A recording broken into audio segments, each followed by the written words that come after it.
lot more food. It's no different than when a big tree falls in the woods. It's letting sunlight hit the ground, and you're going to have a small, Yeah. additional food source is going to be Yeah. buffed up there. When that tree fell, did it make a sound? I wasn't there, so I don't I know. was It's hard thinking to the same say. thing. It's hard to say. Oh man, no, y'all, you're exactly right, Nathan. When we were in Ohio last week, I think it was last week. I don't know, whatever day, whenever we were in Ohio, we hunted in our normal funnel spots right off the bat, and just weren't seeing deer.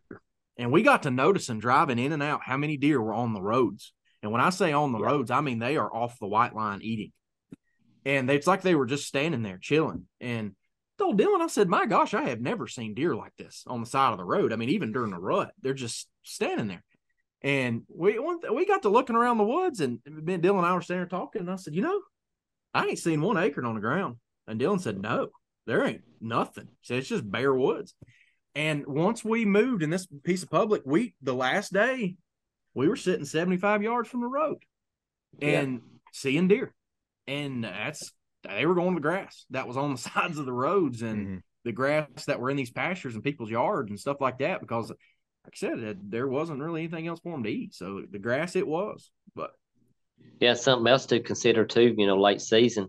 It's going to be very similar to what you consider being the October lull. yeah. And all it is really is the deer are not traveling very far. And these bucks this time of year, wherever you find that they're feeding, they're going to be bedding a very short distance from there. And naturally, I'm going to want to hunt closer to the bedding. Yeah. And so they should be, if you can find where they're feeding that, it shouldn't be too hard to figure out where they're bedding. Yeah. Well, and one thing too, and I'm sure you're the same way, but those south facing slopes, especially southeast, Alan was talking about that the other day on that text.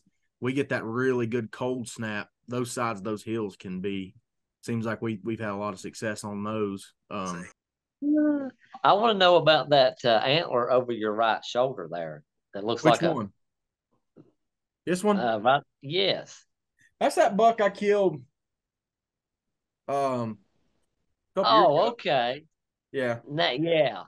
Killed him. It looked like it was like this is what it looked like hanging there. Yeah. No, it's he's got some funk going on to him. But yeah, I'm gonna tell you what's the truth, dude. I saw this deer coming out of bed, and all I saw was this, that he was that wide.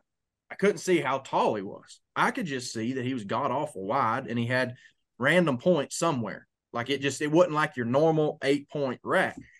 And I'm gonna tell you, my heart went through my throat, obviously, and I went into kill mode. And I didn't know what he was, and I knew better than to try to figure out what he was. And when he got underneath me, I killed him, and he went out there and died about 80 yards. And I didn't know what I'd shot. And I called Ethan just plumb freaking out. Ethan Henson, I'm like, dude, I've shot a buck, and I don't know what it is, but I know he's big. And he's like, what is it? And I said, crap, I don't know. I just know he's really wide. And, of course, we got to him, and it wasn't as big as, like, my brain, because I'm sitting there going, God, if that deer's 21 inches wide, that may be a 150-inch deer, But no, it was that was one of my favorite hunts there. Well, one thing I was thinking is time.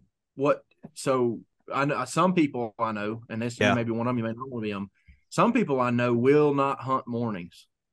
They go back to the early season.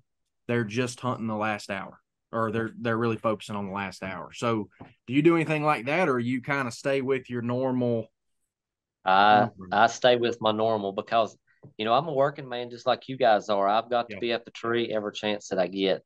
Yeah. And you just never know. Right. So, you just got to be there. So, do you find that you see a lot of midday movement this time in December? Oh yeah, especially when it's really, really cold. Cold. It seems like, like down the teens or even colder. And maybe even in the 20s. But anyway, it just seems like the deer just start moving very much the first couple hours of the day, and then once that sun comes out, start to see things up, and then they just start popping out everywhere. So the reason I asked that is squirrels start doing stuff. Yeah, I usually stand up when those squirrels start doing stuff. You can kind of feel it when the sun gets up, and it's like, it feels pretty good. Yeah, it feels pretty good for you too. I get stood up and put my seat up because I feel like something's on its way. The reason I asked that is Al. The reason I asked that is Al and I were talking about that one day, and he brought up, in December, a buck's.